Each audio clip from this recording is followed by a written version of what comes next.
pasajes del libro de Habacuc, solamente tiene 3 capítulos y no nos vamos a centrar en un versículo concreto, aunque el versículo central, como ya se ha dicho, pues está ahí en el versículo 4 del capítulo 2, que lo voy a leer y después ya comentaremos sobre él.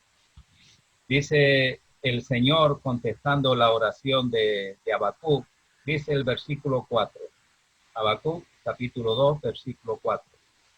He aquí aquel cuya alma no es recta se enorgullece, mas el justo por su fe vivirá. Bien, este es el versículo central de toda esta carta del profeta Habacuc. Y hoy se recuerda, como ya hemos leído en diferentes lecturas en esta mañana, se recuerda la resurrección de nuestro Señor Jesucristo. Y se recuerda en toda la cristiandad. Pero hoy es un día típico, ¿no les parece? Ya hemos oído en las noticias, pues, cómo se está o cómo han reaccionado las personas, sobre todo en un país que se llama cristiano, ante esta Semana Santa en reclusión. Estamos en nuestras casas, parece algo extraño que no se oiga música, sobre todo en esta España muy católica, que no se escuche el sonido de las trompetas, de los tambores, de las procesiones. Y prácticamente si sales a la calle ahora todo está en silencio. Apenas hay gente por las calles. Y podríamos decir que es un momento pues atípico en nuestra historia. Esta historia, como ha salido muchas veces en la tele, los niños de hoy contarán que estuvieron en esa Semana Santa pues recluidos en sus casas, sin salir, sin ir a la playa, sin ir al parque, sino que han tenido que estar y pues hoy hace casi un mes ya que estamos en esta reclusión y que a veces por miedo, otras por responsabilidad, como nos ha pedido el gobierno, otras por el temor a contagiar a otras personas o el miedo a ser contagiados nosotros mismos. Y estaba recordando en esta mañana que también, como se leía o leía Germán al principio en esta lectura de la resurrección del Señor, aquella mañana en Jerusalén era un día atípico también. Aunque hoy recordamos la resurrección, pero aquella mañana en un principio no era así para sus discípulos. También estaba ahí encerrados en sus casas, con miedo, con muchas dudas en sus corazones, con tristeza, con dolor, porque habían matado a su Señor. Aquellas mujeres que fueron temprano a la tumba, pues se encontraron, diríamos, con una sorpresa. Le tienen que decir, ¿por qué buscáis entre los muertos al que vive? No está aquí, ha resucitado de entre los muertos. Y cuando ellas regresan allí, encuentran a sus discípulos reunidos en secreto en una casa ahí, encerrados, con la puerta cerrada, dice en otra ocasión, también por miedo a los judíos, que no sabían lo que iba a pasar. No entendían y estaban entristecidos y con muchas preguntas. Imagínense, pongamos nosotros en situación, con muchas preguntas en sus mentes, en sus corazones. ¿Por qué ha tenido que morir el Señor? Imaginémonos a Pedro, toda la turbación que habría en su vida.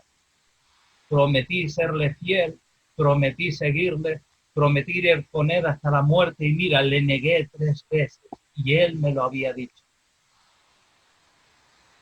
Qué tristeza, qué angustia en los corazones. Y llegan aquellas mujeres de repente a la casa donde ellos estaban reunidos y le dice, hemos visto al Señor, ha resucitado de entre los muertos. Y no le creían. Solamente Juan y Pedro salen corriendo y llegan allí hasta la tumba. Y en la lectura decía, y Pedro vio y creyó. Una semana típica igual que para nosotros hoy día. Un poco extraño. Y por eso he querido escoger en esta mañana el libro de Habacuc.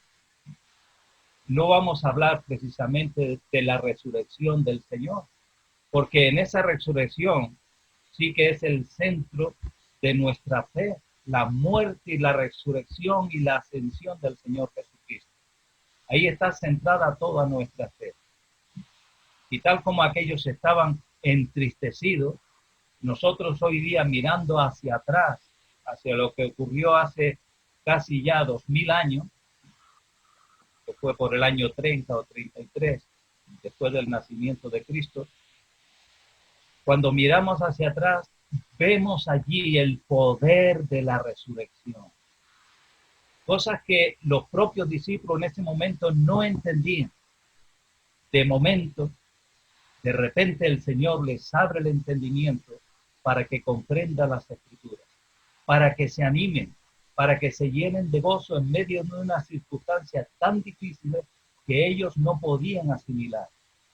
Y tiene que el Señor mismo hablar a sus corazones, recordarles a aquellos que iban al camino de Maús, recordarles su palabra y decirles, no era necesario que esto sucediera.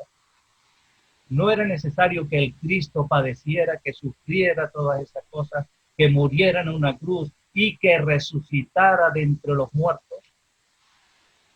Porque el apóstol Pablo vendría a decir años después, si Cristo no resucitó, nuestra fe es vana. Por lo tanto, tenemos que asegurarnos dónde está anclada nuestra fe, dónde tenemos posicionada nuestra fe. Porque no se trata de tener fe en cualquier cosa. Mucha gente tú le preguntas y dice, yo tengo fe en la manzanilla porque es buena para el estómago. Yo tengo fe en esto o fe en otro. La fe, si no está puesta, dirigida, anclada en la persona del Señor Jesucristo, en su muerte y su resurrección, el apóstol Pablo vendría a decir, si Cristo no resucitó, nuestra fe es vana. Por lo tanto, quisiera hablar en esta mañana de esa fe como hemos leído. El justo por su fe vivirá. Esa fe que Dios ha puesto en nuestros corazones, pero que cada uno de nosotros tenemos la responsabilidad de crecer en esa fe, de anclarnos en esa fe. Como hemos visto y estamos, diríamos, sufriendo en estos días, pues estamos viviendo unos tiempos que, ¿quién lo esperaba? Yo no lo esperaba. Ninguno de nosotros esperábamos estar ya casi un mes encerrados en las casas, viendo cómo personas fallecen, y son muchísimas, viendo cómo hay miles y miles de contagiados, y no solamente aquí, sino en todo el mundo. Como hemos escuchado ya hasta la saciedad, ¿quién iba a pensar que un virus microscópico iba a parar al mundo entero? Iba a frenar no solamente a las personas, las fábricas, todas las industrias, toda una ciudad. Íbamos a ver las calles vacías sin coches. ¿Qué pasa? Un simple virus es capaz de frenar al mundo, al hombre, al ser humano con todos sus proyectos, con toda su ciencia, con toda su tecnología, y todavía somos incapaces. Mucha gente tiene fe en la ciencia, que la ciencia solucionará el problema. Y es verdad, posiblemente pronto se encuentre una vacuna y ya esto sea algo más que pasa a la historia. Pero ya se nos advierte que vendrán más pandemias. Quizás no en los próximos años de la magnitud de esto, pero sí que vendrán.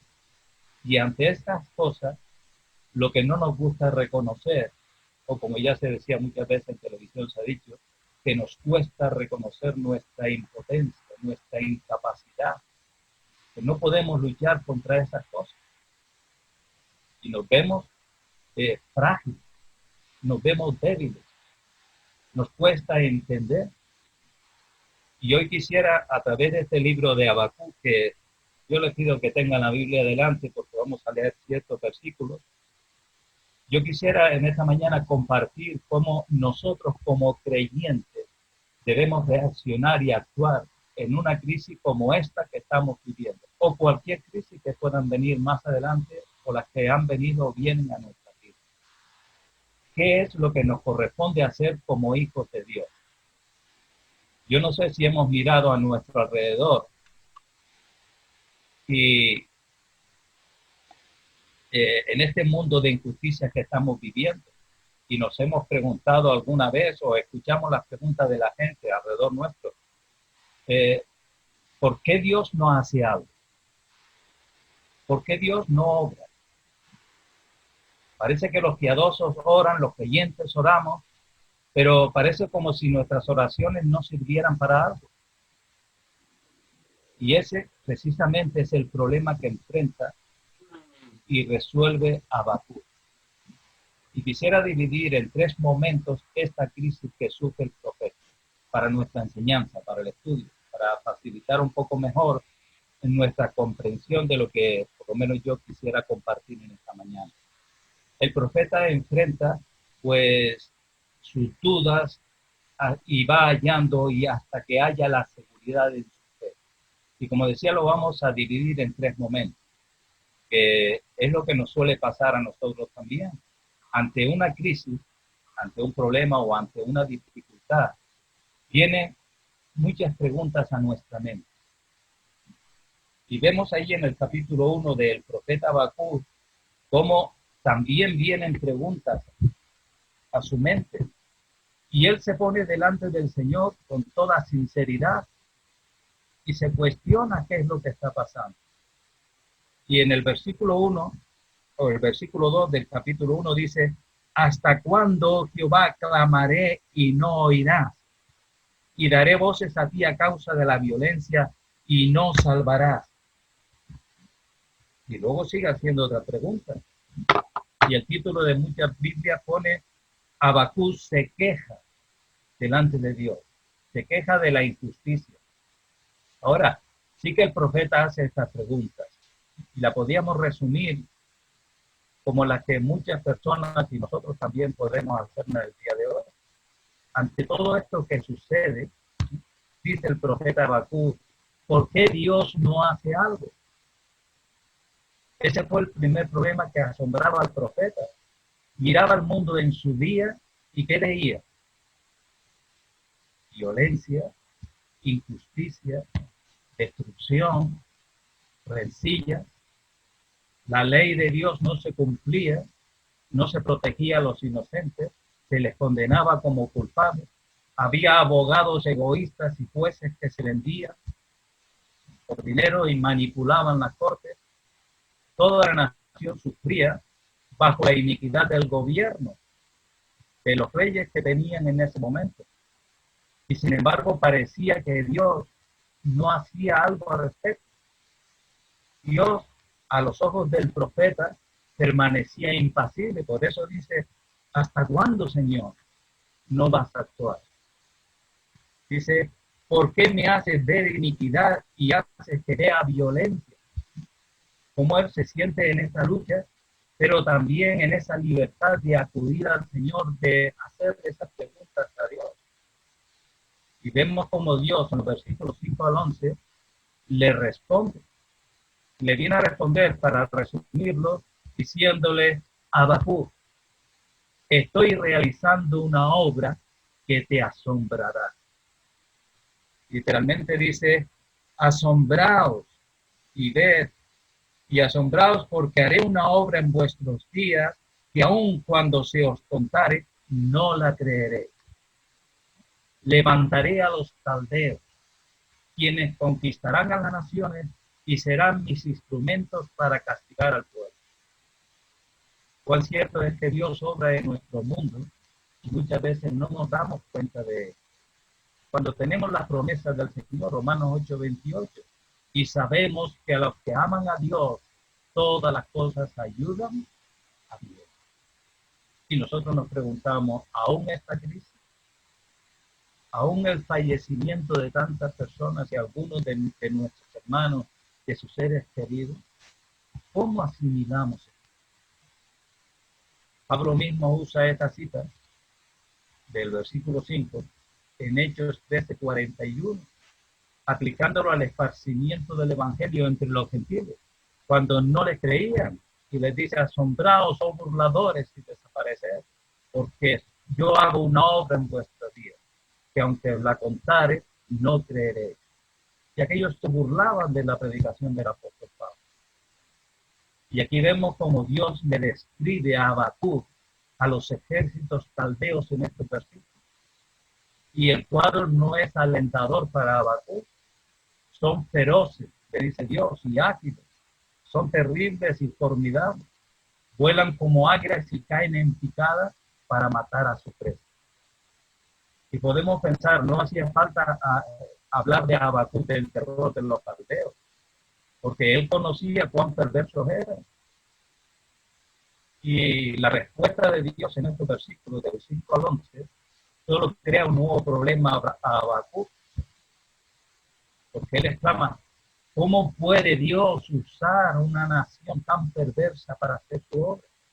Un Dios santo, como él le llama allí. Dice, no entendía cómo un Dios santo usaba una nación tan malvada para castigar a su propio pueblo, los judíos. Podríamos meternos en la mente de Habacuc y pensar: es verdad, Señor, que hemos pecado y merecemos el castigo, pero mira, los caldeos son mucho más perversos que nosotros. Si alguien merece castigo, son ellos.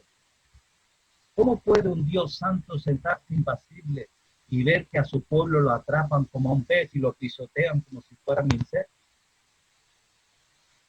Señor, los caldeos se jactarán diciendo: nuestros dioses nos han dado la victoria. Jehová no es el Dios verdadero. ¿Cuántas preguntas no se hace aquí a Habacuc? Porque no entiende la situación que están pasando y la que ahora acaba de escuchar de boca del Señor, delante del Señor, que va a pasar sobre su pueblo. Él va a usar a un pueblo, diríamos, cruel, un pueblo pagano que no teme ni cree en Dios, para castigar a su propio pueblo. Y no hay nada malo en que nosotros como creyentes, como cristianos, luchemos con los problemas de la vida, que nos hagamos preguntas, como se hace a Habacuc, aunque sea cuestionando cosas, y tratemos de resolverlas, que a veces nos parece como si a Dios no le importara nada. Parece que se ha olvidado de lo suyo, y como Dios, miramos a nuestro alrededor y cómo ayuda a los que no creen en Él, cómo le va bien, como dice uno de los salmos también. Miré yo al impío cómo prosperaba en su camino. Y termina diciendo el salmista: es porque llegó a tener envidia de esta situación. A ellos les va mejor que a mí. Dice: hasta que entrando en el santuario de Dios, comprendí el fin de ellos. Hay cosas que no comprendemos, ¿sí?, en este mundo que está sujeto a la muerte y al pecado.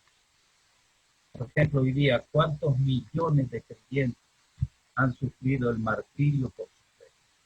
Y lo siguen sufriendo. Y sufren en medio de todas esas crisis. Y ahora todavía la situación se agrava más para ellos, porque además de estar confinados por su fe, corren ese peligro también, igualmente que todos reciben. Podemos confiar y adorar y servir con sinceridad a un Dios cuyos caminos parecen contradictorios. Todas estas eran las cuestiones que Habacuc se plantea. Y como el Señor le responde, parece que le crea más problemas. Y es verdad que podemos acercarnos al Señor, como dice sus palabras, ya sea Habacuc, con toda confianza. Pero hay una cosa que tenemos que, por lo menos a mí me pasa, que tenemos que aprender. Y es acercarnos a Dios con las preguntas correctas en nuestra mente. Me hace recordar el capítulo 2 del libro de los Hechos. ¿Recuerdan cuando el Espíritu Santo desciende sobre los discípulos?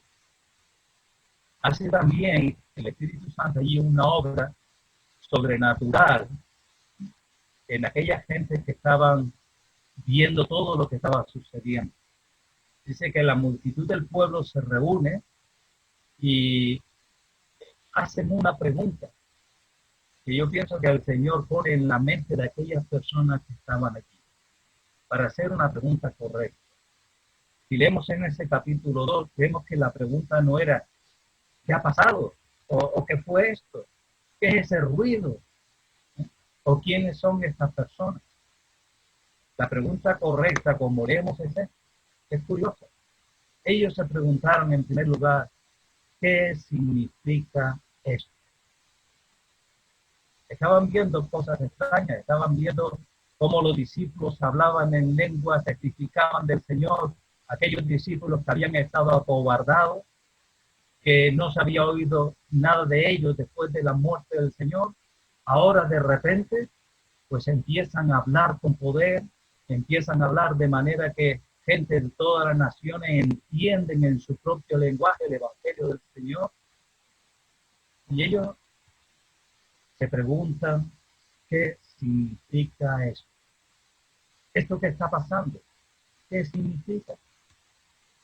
Y fijémonos como eso es una pregunta correcta. En estos tiempos que estamos pasando, nosotros como cristianos también deberíamos estarnos preguntando qué significa esto. De una forma personal, pero también como iglesia. ¿Qué significa esto? ¿Qué nos quiere decir el Señor a nosotros como su pueblo? No, Señor, ¿qué va a pasar? ¿De qué manera? ¿O qué va a suceder? ¿Quién originó todo esto? ¿De dónde viene? Sino deberíamos, estemos como estemos, angustiados o con tristeza o con esa incertidumbre en nuestra vida, ponernos delante del Señor y preguntarle como aquella gente, ¿qué significa esto? Y creo que una respuesta correcta es que Dios sigue teniendo interés en que todas las personas lleguen al conocimiento de su voluntad. Que todas las personas sepan, y esto es importante para nosotros y para la gente del mundo, cuando podemos testificar con autoridad y con poder, creyendo que todas las personas sepan que Dios está al control de todo. Así que nosotros como cristianos tenemos que alinearnos a la voluntad de Dios. Nosotros debemos preguntar, ¿qué significa esto para que yo pueda contribuir a poner el Evangelio a disposición de aquellos que no tienen ni a Dios ni esperanza en este mundo? Veíamos el otro día como la gente, por lo menos en televisión, lloraba porque no se podía sacar las procesiones. Y se vio en una imagen de una mascarilla al pie de un altar que decía, rogando a una virgen, tráenos esperanza. Aquel que murió y resucitó. Fijémonos, venció la muerte con poder. Él es el único que ha podido traer y lo trajo esperanza y salvación para el mundo. En Él es el único en quien podemos tener esperanza. Por eso tenemos que alinearnos con su voluntad. Tratar de ponernos delante del Señor y decirle, Señor, ¿qué significa esto para nosotros? ¿Qué nos quiere decir? Oímos también en estos días que esto no va a durar mucho, que pronto saldremos y que la vida a partir de ahora va a cambiar. Y la idea de que va a cambiar es que va a cambiar todo este tiempo, toda esta situación, en la forma de trabajar, de ver la vida, va a cambiar. Pero en la mayoría de las personas está en que se vuelva esa estabilidad, que podamos salir a la calle, que podamos vernos, saludarnos, que volvamos en cierta manera a lo mismo de antes, a esta estabilidad. Pero quisiera que como creyentes, como iglesia, nos pudieran preguntar, ¿queremos volver a lo mismo de antes? ¿La misma situación? muchas veces la misma apatía. Ahora echamos de menos el poder reunirnos, estar juntos, y tenemos que hacerlo aquí, viéndonos las caras a través de la pantalla de los ordenadores o de las tablets o de lo que sea. Porque no podemos juntarnos, no podemos saludarnos, estrechar nuestra mano, ni darnos un beso o un abrazo. Pero cuando lo teníamos, lo podíamos hacer hace un mes. ¿Realmente lo apreciamos? ¿Sabemos lo que significa cuando la palabra de Dios dice que cuando se reúnen los santos, allí hay bendición y vida eterna? Cuán precioso es habitar los hermanos juntos en armonía. Sabemos lo que significa delante del Señor, la iglesia para Dios mismo. Cristo amó a la iglesia y se entregó a sí mismo por ella. ¿Realmente apreciamos esos dones, esos regalos que el Señor nos ha dado? ¿O hemos pensado en estos días lo que nos estamos perdiendo? ¿Cómo vamos a volver o a empezar esa nueva vida después de que todo esto acabe? Porque seguramente acabará. No va a durar para siempre este tiempo de confinamiento.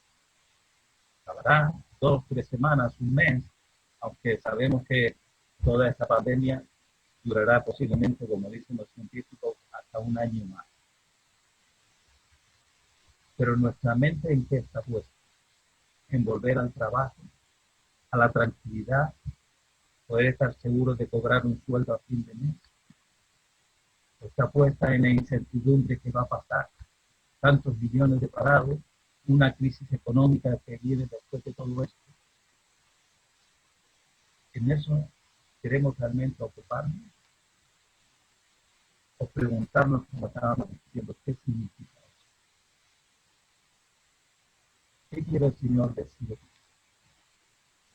Porque el profeta se hacía esa pregunta.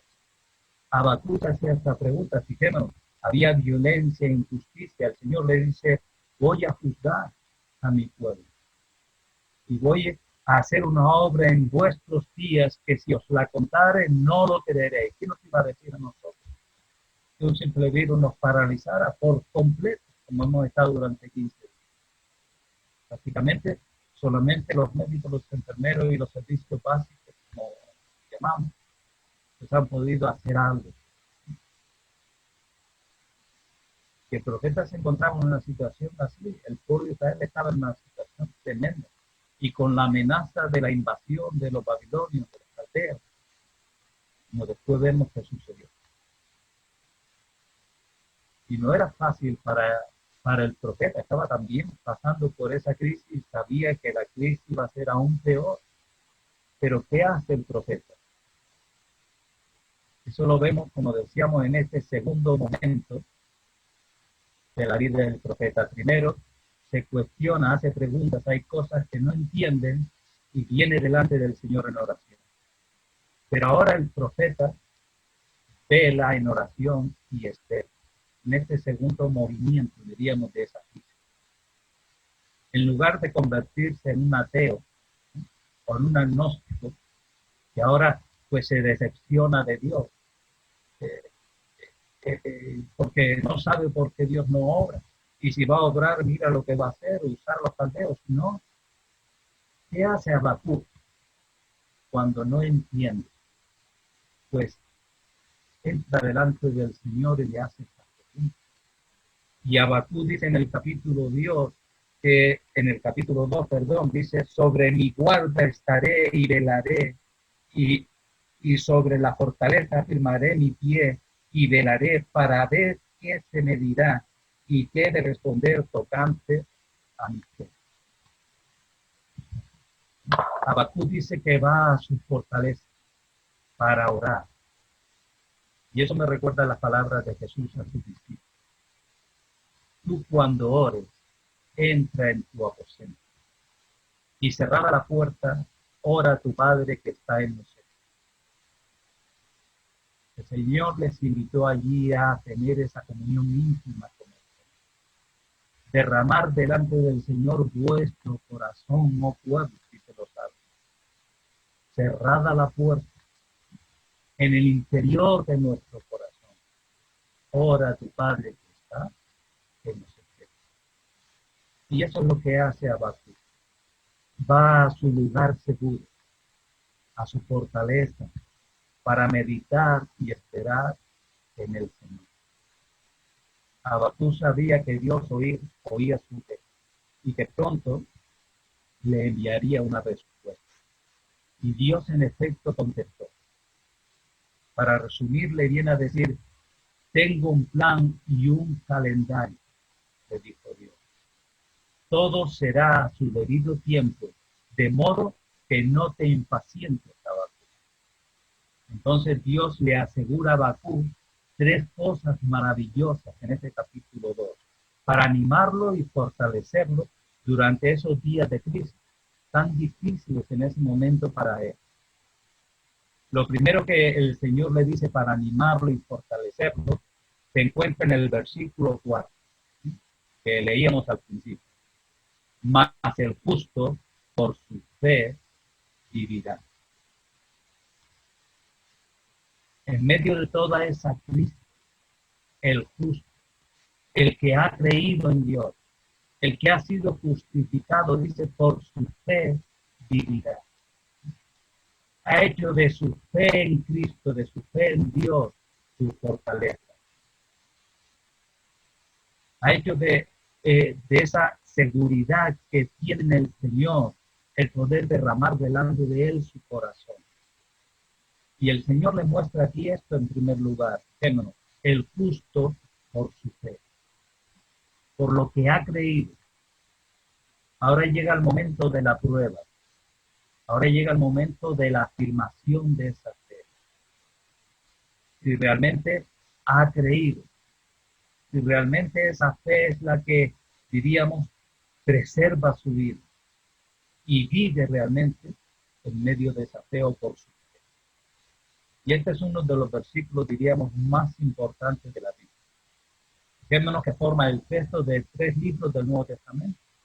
La carta del apóstol Pablo a los romanos, donde allí enfatiza lo justo. Este mismo versículo, pero se hace énfasis en la justificación, en el justo, ¿no?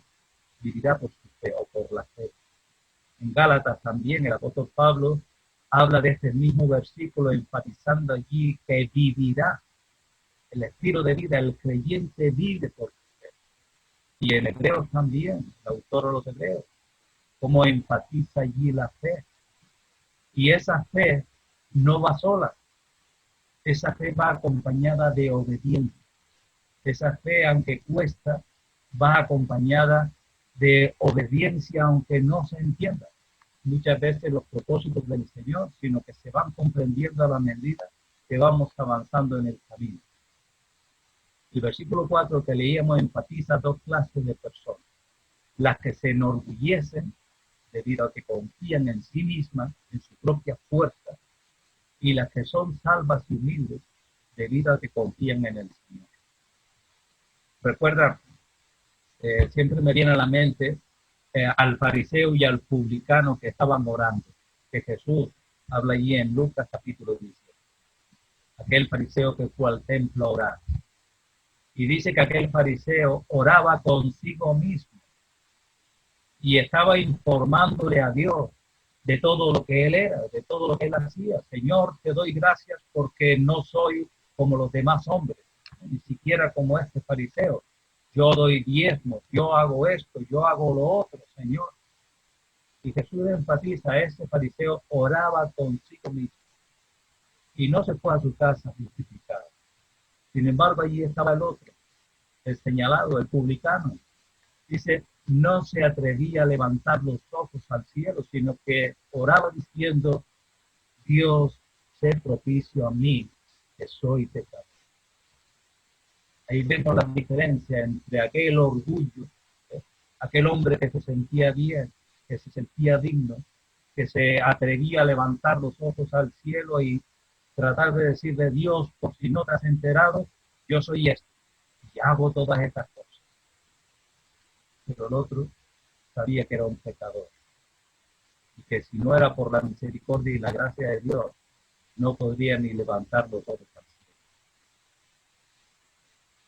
Recordamos en Romanos 4:18 cómo el apóstol Pablo habla de la fe de Abraham. Y este es un resumen de lo que es vivir por fe. Dice que Abraham creyó en esperanza contra esperanza. ¿Y cuándo se manifiesta esa fe? ¿Cuánto diríamos, nosotros llegamos a conocer el estilo de vida de Abraham o cómo era su fe? Cuando su fe es probada. Y probada nada menos que con su hijo, el hijo de la promesa, que era en el que Dios le había dicho, Isaac te será llamada descendencia. Y ahora Dios, cuando el chaval tenía sobre los 15 años, a lo mejor, le dice, sacrifícamelo. Llévalo al monte que yo te diré y allí lo sacrificará. Y él sale con un corazón acongojado, pero obedece a Dios. No sabe qué es lo que va a pasar, pero obedece a Dios. Sale en camino, había aprendido en toda su vida, desde que salió de Ur de los Caldeos, fue aprendiendo lo que era creer y confiar en Dios. Al principio Abraham vemos cómo salió. Era un Abraham, sí, que responde al llamado de Dios, pero no era el mismo Abraham después de esta prueba, de todas las pruebas que pasó, que el Abraham que salió de Ur de los Caldeos. Tuvo que aprender a crecer en fe y en esperanza y en confianza en Dios.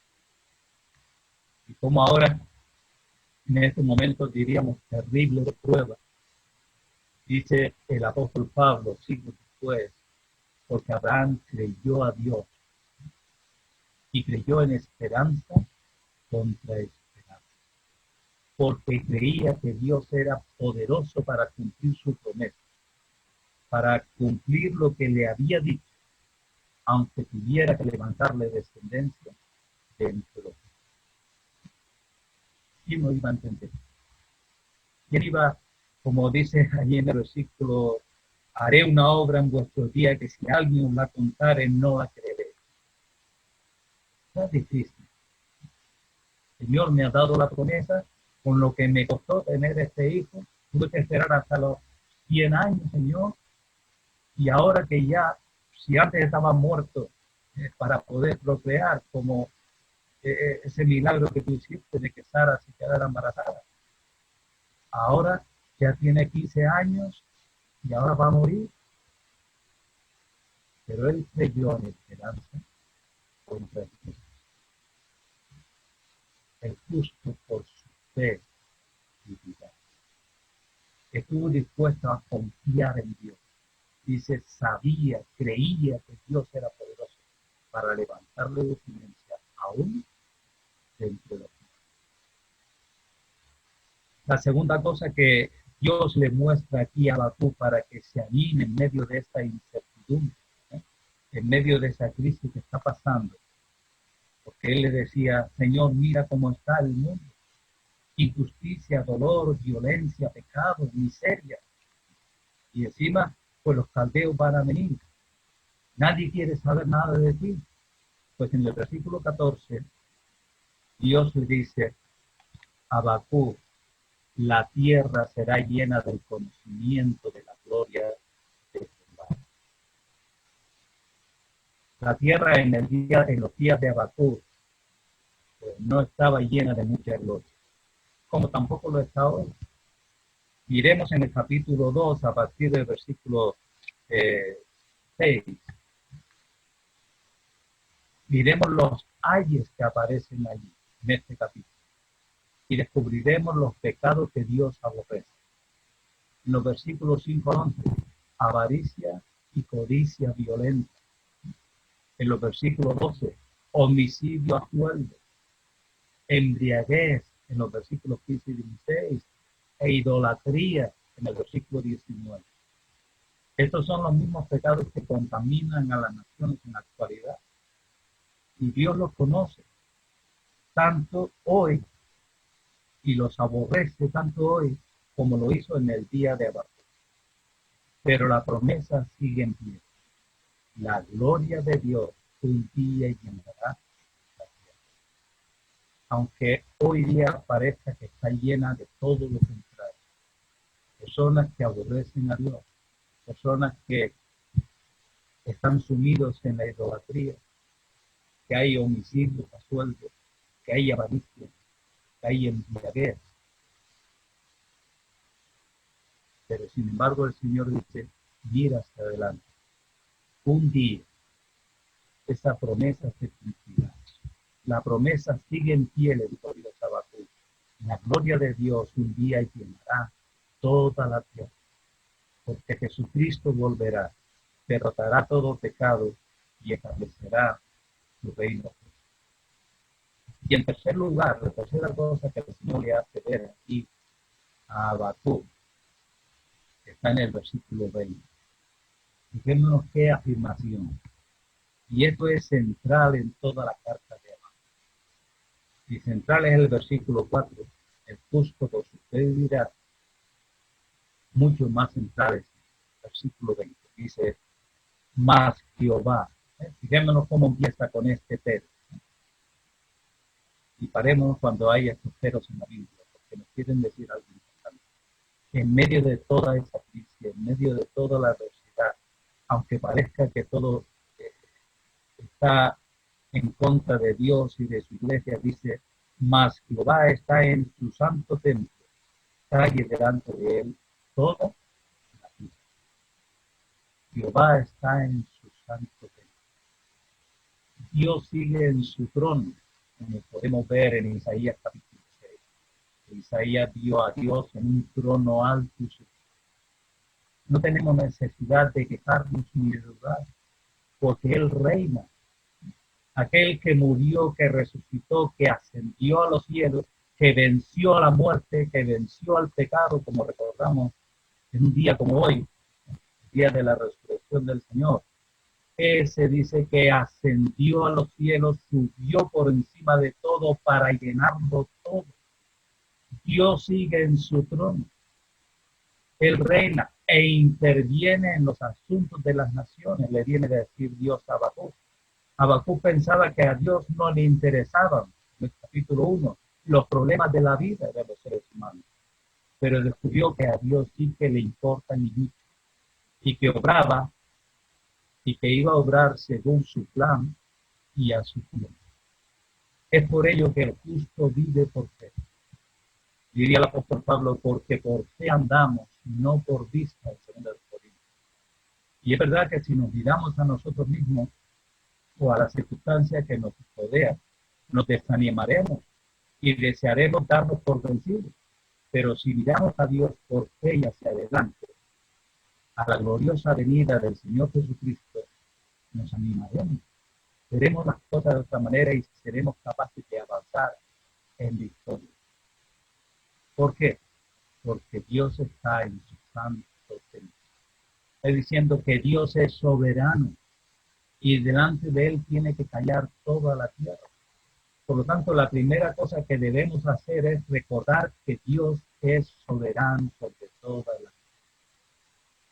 Y queremos levantar nuestra mirada y saber la respuesta a las primeras preguntas del profeta Habacuc, que muchas veces nosotros también podemos hacernos, es recordar que Dios es soberano. Porque cuando nosotros leemos todos los 3 capítulos del libro de Habacuc, nos damos cuenta de que Dios está al control desde el primer versículo hasta el último. Incluso Dios está al control en aquellas situaciones que a nosotros nos parecen injustas, aún de aquellas que afectan directamente nuestra vida, o aún de aquellas que ponen en peligro nuestra vida. Dios está al control. El Señor es Señor sobre cielos y tierra. Y tal como se describe en el libro de Habacuc, el Señor avanza sobre todo el universo con los rayos de luz y poder saliendo de sus manos. Dice, a su paso todo se conmueve. Dios está al control de todo. Así que nosotros debemos responder como respondió Habacuc. ¿Qué dice Habacuc? Mas yo viviré confiado. En este tiempo de crisis, yo viviré confiado. Es más, esperaré confiado en el Señor. ¿Por qué? Porque Él está sentado en su santo templo y toda la tierra guarda silencio delante de Él. Dios está al control. Ante esta nueva visión que el Señor le da al profeta Habacuc, ¿qué hace Habacuc? Pues se rinde delante del Señor. Habacuc ahora adora al Señor en el capítulo 3 y empieza con una oración diferente a la primera. La primera una oración de queja, no entiendo. Pero ahora ha entrado, como dice el salmista, hasta que entré en el santuario. Entró en ese aposento interior para buscar el rostro del Señor, esperar, meditar en su palabra. Y ahora Habacuc es un hombre cambiado. En vez de quejarse, alaba al Señor. Dios cambia los suspiros, como dice otro salmo, en canto, o nuestro lamento en baile, y nosotros como Habacuc nos damos tiempo para orar y esperar ante Él. Esperar en oración y oír y escuchar, prestar atención a su palabra. Fijémonos cómo el profeta, en primer lugar, ora, en el versículo 2 del capítulo 3. Y le viene a decir, Señor, veo que estás obrando en este mundo, dice el profeta refiriéndose al capítulo 1, versículo 5. Y ahora hay una frase aquí que es tremenda también para nosotros. Oh Jehová, he oído tu palabra y temí. Oh Jehová, aviva tu obra en medio de los tiempos, hazla conocer. En la ira, acuérdate de la misericordia. Habacuc le está diciendo, Señor, ahora continúa obrando. Mantén viva tu obra y conclúyela. El Nuevo Testamento dice que el que empezó en vosotros la buena obra la terminará hasta el día de Jesucristo. Aquí la palabra viva no tiene nada que ver con muchas campañas, diríamos, de avivamiento moderno. Habacuc simplemente le pide al Señor que ha empezado a hacer su obra, que continúe obrando. Si bien sabe que habrá ira y que habrá juicio, pero ora que el Señor se acuerde también de la misericordia. Descansa en el Señor. Sabe que la obra del Señor es perfecta. Sabe que Dios ha hecho una obra perfecta de salvación. Y todo lo que haga el Señor es para bien y de su pueblo y también para su pueblo. Habacuc ora también que el Señor se acuerde de la misericordia. Luego el profeta en los versículos 3 al 16, fijémonos cómo medita. ¿Y qué hace? En esta meditación delante de la palabra del Señor, pues repasa la historia de Israel en las obras maravillosas que el Señor ha hecho a favor de su pueblo. Porque Habacuc sabía que Dios obró en el pasado y por consiguiente podía confiar en Él y que obraría en el presente y también en el futuro. Él ve en su palabra cómo las montañas temblaron ante el Señor. Y lo mismo ocurrirá con esos caldeos que van a venir a invadir y juzgar y matar y hacer actos terribles en medio del pueblo. Jehová es un hombre de guerra. Recuerda Habacuc. Israel era su pueblo. Él los cuidaría. Y al final saldría ese remanente, gloria. El Señor sería glorificado en su pueblo después de esa prueba tremenda. Finalmente vemos en los versículos 17 al 19 cómo el profeta alaba al Señor y de qué manera. Estos versículos representan una de las más grandes confesiones de fe que se hallan en la Biblia. Y viene a decirle, Señor, ya de una forma personal, porque así se ha puesto delante de él, derramando su corazón delante de Dios. El Señor le ha mostrado que él tiene que vivir por su fe, que tiene que descansar y confiar en el Señor, que él luche y que hable de su palabra, porque un día la tierra será llena del conocimiento de la gloria del Señor, porque él habita en su santo templo. Dios está al control. Por eso al final el profeta alaba a Dios y adora a Dios, diciéndole: Señor, aunque todo a mi alrededor falle, los campos, las viñas, los rebaños, el ganado, con todo yo me regocijaré en el Señor. Abacú sabía que no tenía fuerza propia, pero también sabía que Dios podía darle la fuerza que necesitaba para atravesar las pruebas que se avecinaban. Esas pruebas que le iban a venir a él y a su pueblo. El Señor soberano, dice él, es mi fuerza. Él me da pie firme como al venado, capaz de pisar sobre las alturas. Dice este último versículo en la Nueva Traducción. ¿Cuánto más debe esto significar para nosotros? Abacú miraba a través de la niebla de sus incertidumbres y de sus dudas. ¿Pero qué hizo? Se confió a Dios y se maravilló del programa de Dios. Pero en Cristo nosotros conocemos los planes de Dios para esta edad.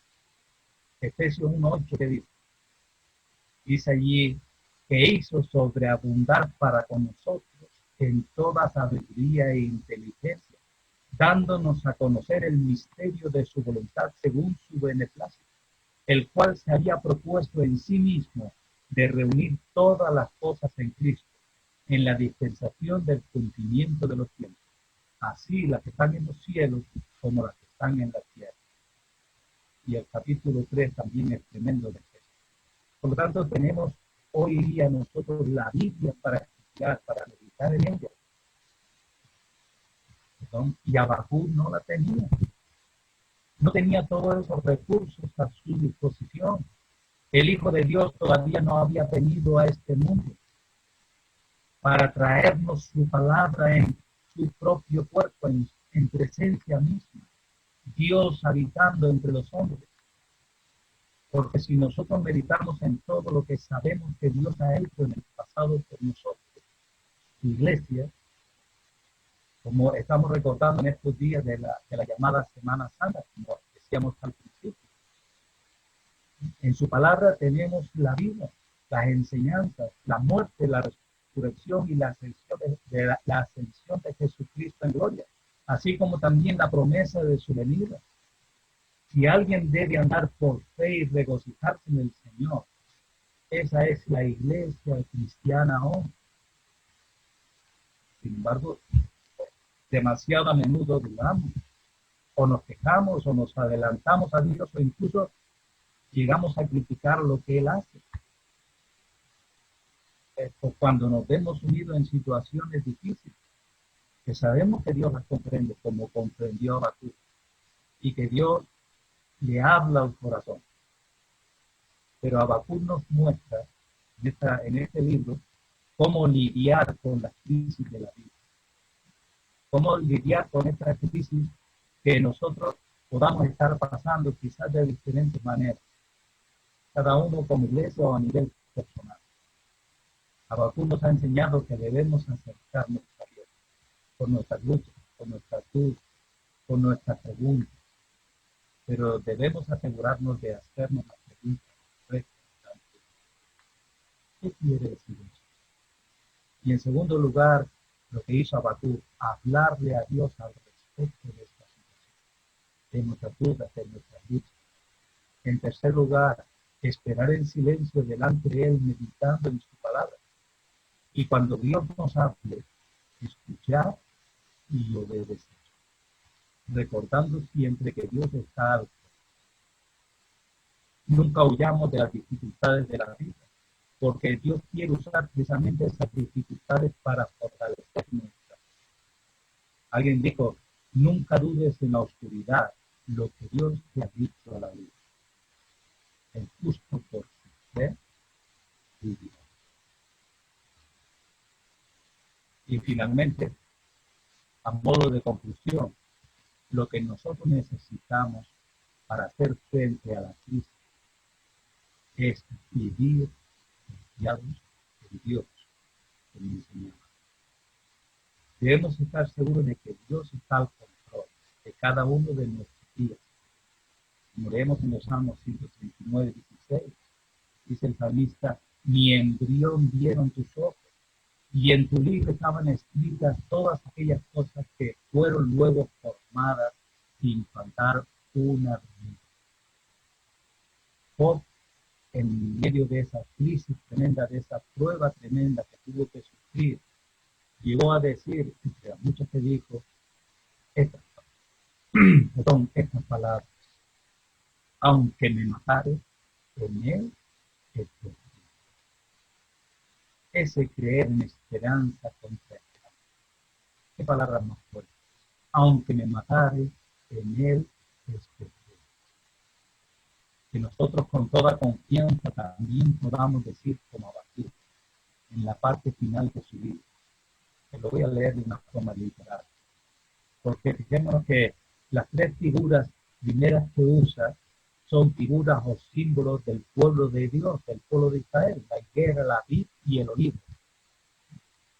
Y esa era la figura de la nación. Cuando él dice: aunque la higuera no florezca, ni en las vides haya frutos, aunque falte el producto del olivo, lo principal de la nación, lo que era el símbolo de su riqueza, de su, diríamos, de su esplendor, de lo que los mantenía vivos.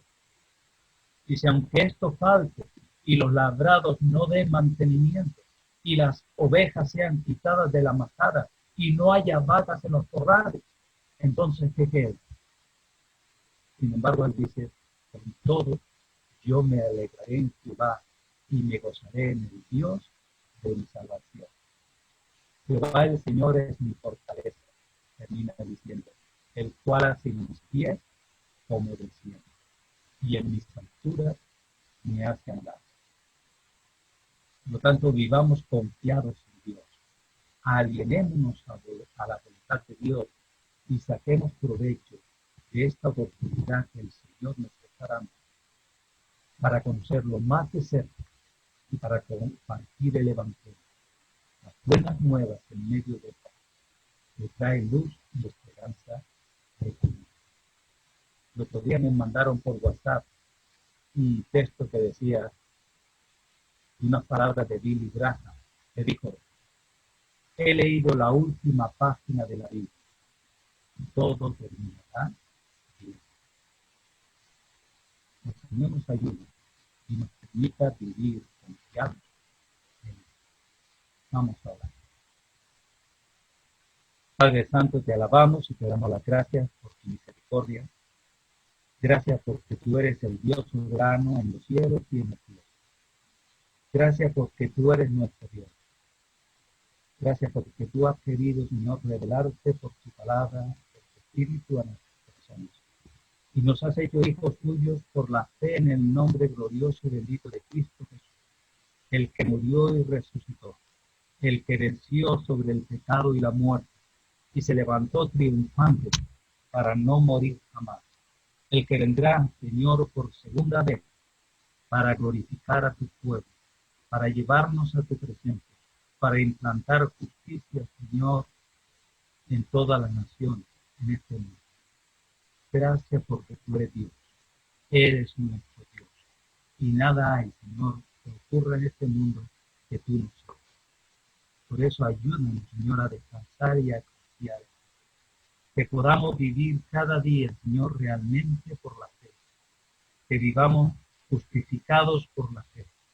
Que vivamos creyendo cada día, Señor, que tu palabra se cumple, que tu palabra es fiel, que tu presencia está con nosotros todos los días hasta el fin del mundo, que tú nunca nos dejes y en medio de la prueba tú sigues, Señor, obrando en medio de tu pueblo, porque tú eres el que está sentado en tu trono y estás velando, Señor, para que tu palabra se cumpla, para que llegue el momento de la consumación de toda la vida, donde todo será, Señor, integrado en ti, donde tú serás todo en todo, y toda la tierra se llenará del conocimiento de ti. Te alabamos y te adoramos.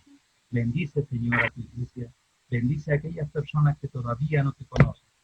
Que tu obra, que tu espíritu, Señor, pueda hablar a sus corazones y hacerles ver que solamente eres tú, donde hay esperanza y hay vida. Gracias porque todo eso fue hecho posible por la obra bendita y gloriosa de Cristo Jesús, viviendo y resucitando por todos. Te alabamos y te adoramos en su nombre. Amén.